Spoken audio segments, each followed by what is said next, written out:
2 weeks ago, I was on top of the world. At 23 years old, I had just gotten engaged to my fiancée, Riley, who is also 23. We had been together for nearly 3 years, and I believed we were truly meant for each other. However, that happiness quickly turned into heartbreak when I found out that Riley had hooked up with my older brother, Adam, who is 27, just the night after our engagement. This betrayal shattered me, especially since my brother and I have always had a terrible rivalry. Things had seemed perfect before the engagement. Riley and I had been living together for a year, and I was sure I was making the right choice when I proposed. She even told me how excited she was to marry me.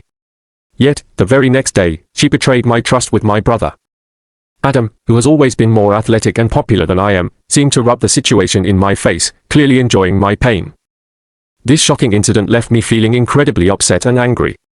I decided to end our engagement through text, realizing that there was no way I could move past this betrayal. I also blocked Riley on my phone to prevent her from trying to reach out, and I immediately changed the locks on my house to ensure that she couldn't come back.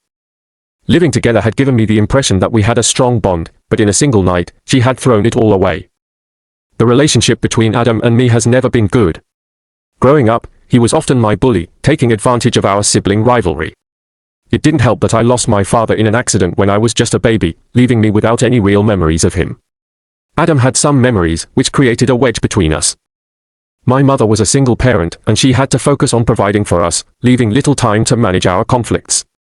She always tried to be fair, but it was obvious that if she had to choose, Adam was favored. This only intensified my desire for her approval, but I always felt like the less successful sibling. As a child, I wasn't good at sports or academics and struggled with my self-esteem. I was skinny and didn't stand out in any way, which made it harder for me to make friends. I was introverted, often keeping to myself, while Adam thrived in social situations and excelled in sports. The constant comparison hurt, and despite being brothers, I felt more like a shadow of him rather than an equal. Things finally began to change when I graduated high school and moved out of state for college. There, I was no longer defined as Adam's little brother, and I could finally grow into my own person. It felt like a fresh start, and I was grateful that I had the chance to attend college, which my uncle helped pay for. My mother had told me she couldn't afford to send me, but my uncle stepped in, providing me with the opportunity to change my life. Looking back, I realized that those college years were transformative for me. I learned to embrace who I am without living in my brother's shadow, and slowly, my confidence began to build. However, the recent betrayal from both Riley and Adam has brought back memories of my troubled childhood. The hurt is fresh, and the anger is still boiling beneath the surface. The impact of their actions has forced me to confront my feelings about family, trust, and love. It's a long road ahead, but I know I have to prioritize my own well-being, moving forward without the people who have hurt me so deeply. My journey to college took an unexpected turn. Initially, my family wanted me to choose a school closer to home, ideally somewhere within our city. However, I was determined to pursue my education at a college far away. After all, this was a major step for me, and I wanted to make the most of it. My uncle, seeing my passion and commitment to my choice, generously offered to financially support my college education. With his help, I made the leap and attended a university that matched my aspirations. During my time there, I formed deep friendships and worked hard, ultimately graduating at the top of my class. My mother and uncle were proud attendees at my graduation ceremony, sharing in the significant moment that marked the end of a chapter in my life. Unfortunately, my brother Adam was not present. This absence felt particularly poignant given that I had attended his graduation in the past, a time when our relationship was strained. After moving out, Adam and I gradually drifted apart for several reasons. His feelings towards me seemed rooted in resentment for reasons I could never quite understand, and my own feelings were shaped by the tumultuous years of my childhood and adolescence, which he made particularly challenging. Over time, I found relief in our distance.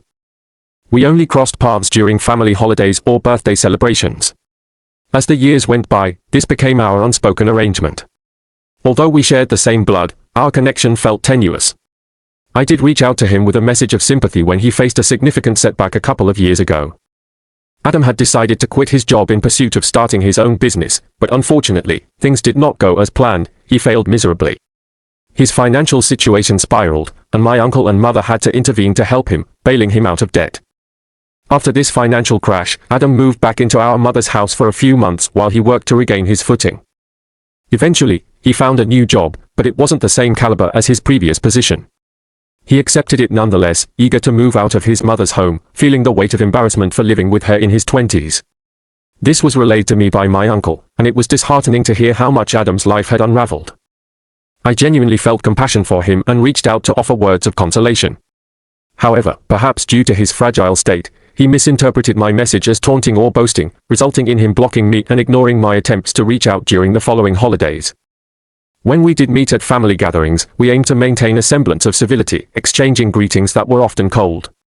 Nevertheless, after that unfortunate misunderstanding, our ability to communicate effectively faded. I had hoped that Adam's circumstances would improve over time, but they did not. The blow from his business failure weighed heavily on him, and it was apparent that the struggle left a mark. Every time I saw him after that, he appeared to be in a worse state than before. My uncle mentioned that Adam changed jobs multiple times afterward, seeking satisfaction but finding none. His demeanor at family events was troubling. He often appeared disheveled, an outward reflection of his inner turmoil.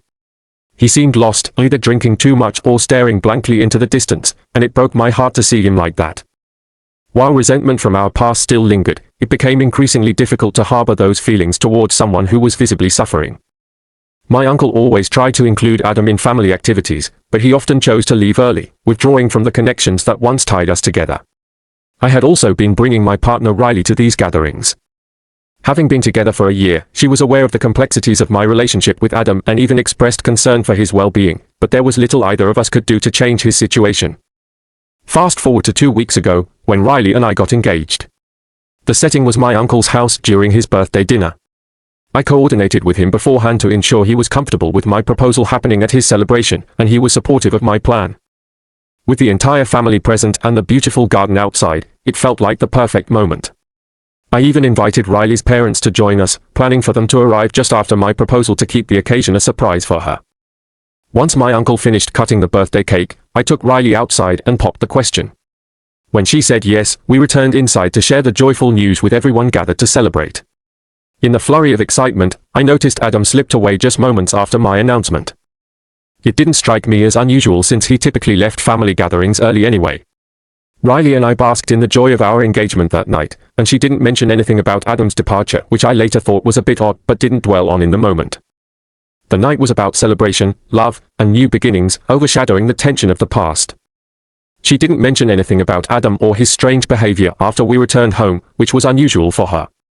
Typically, whenever we attend any family event together, she feels the need to discuss any awkward or uncomfortable interactions, especially with family. That night, we both had indulged in quite a bit of drinking and were thoroughly fatigued, so as soon as my head hit the pillow, I fell into a deep sleep. However, I woke up unintentionally around 2 a.m. because I needed to use the bathroom. As I got up, I noticed that Riley was still awake, absorbed in her phone.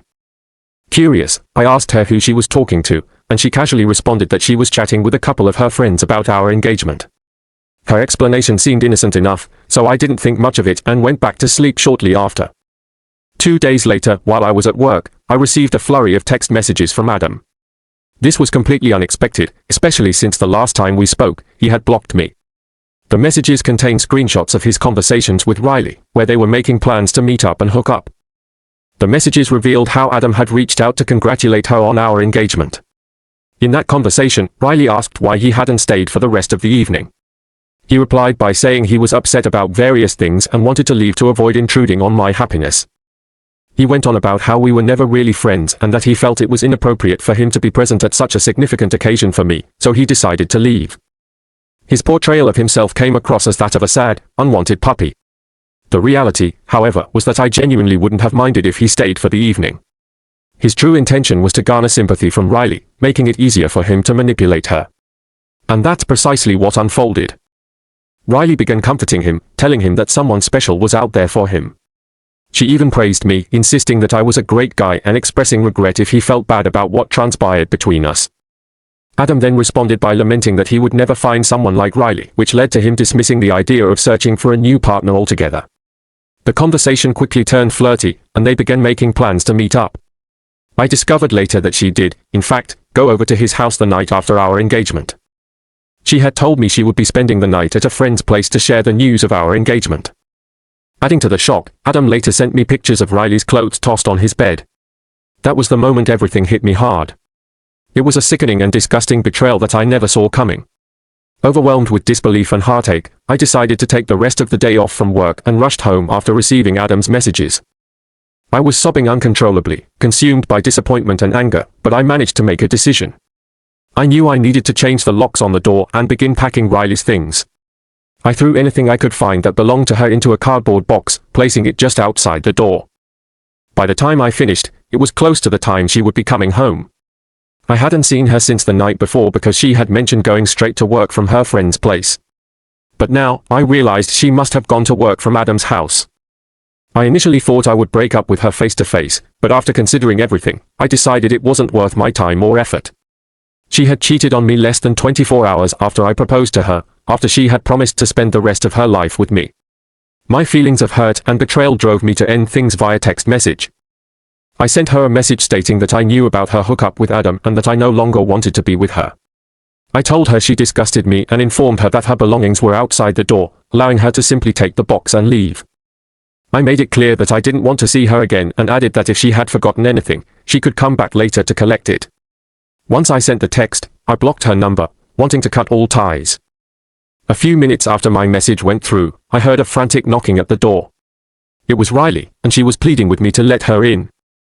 She was outside my door, sounding utterly devastated, pleading for me to let her in. I could hear the pain in her voice, the desperation as she begged for a chance to explain herself. She kept repeating that she had made a huge mistake and all she wanted was for me to listen. This went on for what felt like an eternity, around half an hour, and it was incredibly hard for me to stay calm and not react.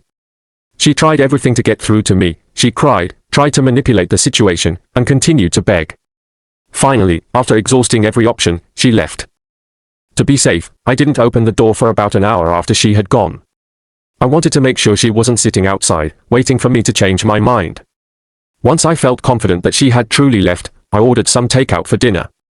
Eating felt like a chore, but I pushed through it. Afterward, I tried to go to sleep, but I was too upset to close my eyes. My mind was racing, and I wanted to do something significant to get back at Adam, to teach him a lesson for what he had done. Yet, as hard as I thought, nothing came to mind. Eventually, I decided to take the easy route and forwarded the screenshots of our conversations to everyone in the family, stating, "This is what my dear brother Adam did to me." After sending that message, I turned my phone off and tried to sleep. I honestly didn't have a plan for how I wanted my family to react, nor did I set conditions for them.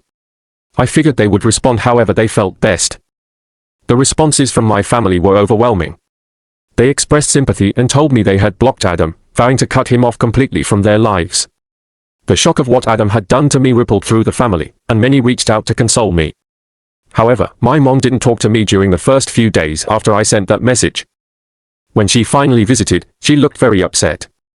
I sensed she wasn't there to console me like the others. My instincts were correct. She came to discuss my actions. While she acknowledged that I had every right to be upset with Adam for what he did, she insisted that I should have refrained from making the incident public. She explained that Adam was already suffering greatly, struggling to make ends meet, dealing with a failed business, and facing difficulties in his love life. She reminded me that he used to be a promising young man, and it was especially sad to see how much he had fallen from grace. On the other hand, she pointed out that my life had turned out quite differently. I had achieved significant success in my career at an architecture firm and was thriving in my relationships. My mom believed that Adam's actions stemmed from jealousy over my success, which I already suspected.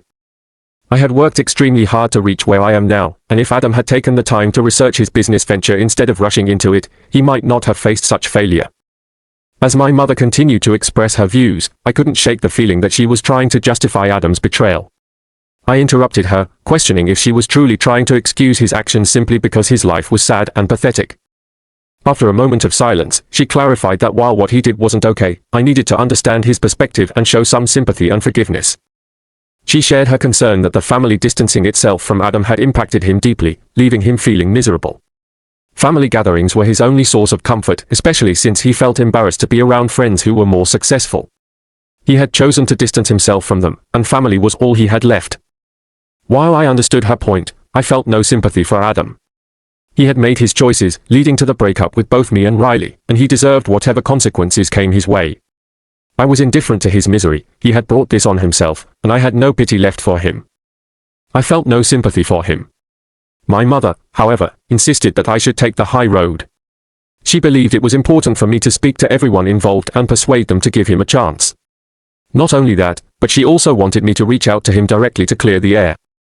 I firmly told her that I would not be doing any of that and that it was unreasonable for her to expect me to reach out to someone who had so blatantly tried to ruin my relationship. In that moment, I snapped at her. I pointed out that I was well aware of her favoritism towards my brother, even if she didn't openly show it. I felt that she didn't need to push me into a situation that made me feel awful about myself. I told her that if I had treated Adam the way her favorite had treated me, she would not be trying to justify it. She would certainly be upset and demanding answers, and I knew this for a fact. When she tried to deny my claim, it escalated into a heated argument. Emotions ran high, and my mother became visibly upset and huffy.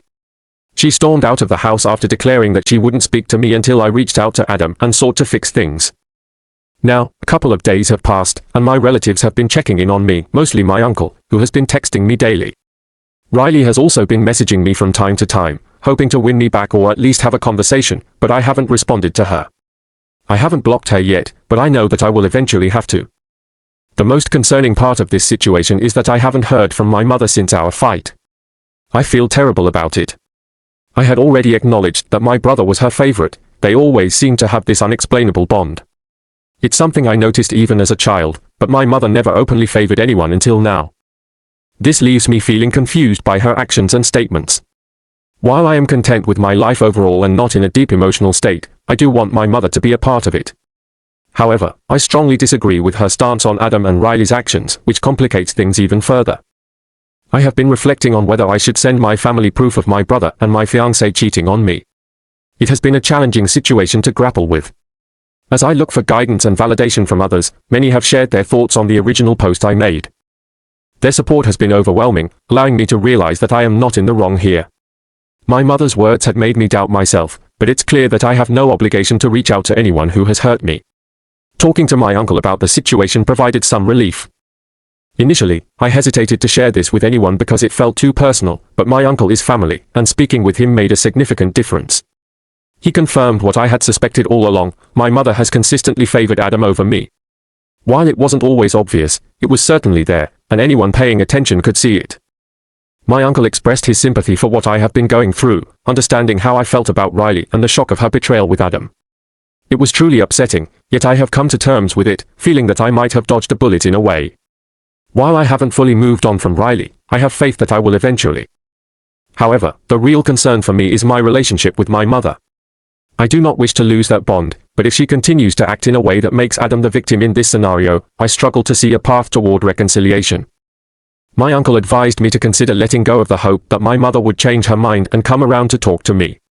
He knows her well and believes that she won't back down when she thinks she's right. He cautioned me not to hold out hope that we would return to normalcy anytime soon, especially since she has been preoccupied with her own feelings on the matter. It seems highly improbable for my mother to change her stance since she has been consistently visiting Adam nearly every day since our family decided to cut him off. It really hurt to see her going out of her way to care for him, especially when I am the one who lost a significant relationship because of him. This situation feels incredibly unfair to me. However, I also recognize that I can't alter the circumstances surrounding this issue. It is simply the way things are. This acceptance is something my uncle ingrained in me, the idea of letting go and moving on. I suppose that is the path I must follow now. I attempted to argue with my mother, hoping to make her see the reality of the situation, but she seemed uninterested in the truth. What mattered to her was ensuring that Adam received all the support he needed. Although her actions were frustrating, I decided to let it go and accept that reality. In terms of my personal life, it has been nearly 2 weeks since I ended my relationship with Riley. After the breakup, she reached out to me almost every day for a week, but then her messages ceased.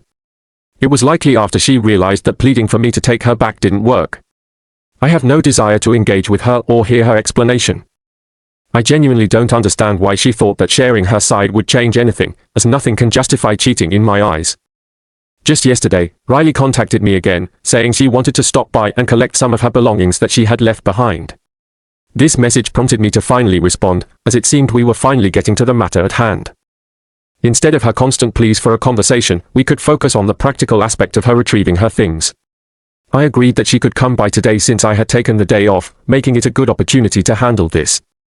When she arrived around noon, it was clear that she was upset. She appeared worse than I had ever seen her, and throughout her visit, she didn't look me in the eye even once.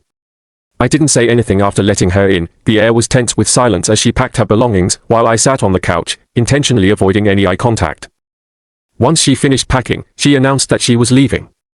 Although I had a lot on my mind and many things I could have said, I simply murmured, "Goodbye," before returning my attention to my phone. At that moment, I felt she didn't deserve anything more from me. After she left, it struck me that she was gone for good. It felt strange, but also comforting, because it meant I wouldn't have to face reminders of her presence in our old conversations or her belongings lying around the house. I blocked her number shortly after she left, feeling a sense of relief wash over me. To celebrate this newfound freedom, I decided to watch our favorite movie, albeit alone. As for my mother, I still haven't heard from her. Yet, with time, I find it easier to accept the situation. I have come to terms with the fact that she would likely never take my side, simply because I am not Adam. No matter what I did for her, it would never seem to be enough. Frankly, I'm exhausted from trying. My uncle mentioned that he recently had a falling out with her as well when he attempted to defend me, not that she would hear it. They are not on speaking terms anymore. It's shocking to see her willing to sacrifice her relationships with both of us just to stand by Adam, despite knowing he is not a good person. It doesn't make any sense to me, but if that's her choice, so be it. It has now been a month since I last posted here. I can barely believe that just a month ago, I was still lamenting about my mother's lack of love. I feel much better now and have come to realize that I no longer care about her opinions. She is just as delusional and self-centered as Adam, which is likely why they get along so well. Both of them are not good people, and I was unfortunate enough to be related to them. However, now that I have cut ties with both my mother and Adam, I feel thankful for this newfound freedom. Neither of them deserves someone like me. I was always too good for both of them. If they couldn't see that, then that's on them. It is clearly their loss. I feel no remorse about the situation regarding my family and their choice not to communicate with certain individuals anymore. In fact, I find a sense of relief that our family has distanced itself from those people. We no longer share any connections or ties, and honestly, I couldn't be happier about that outcome.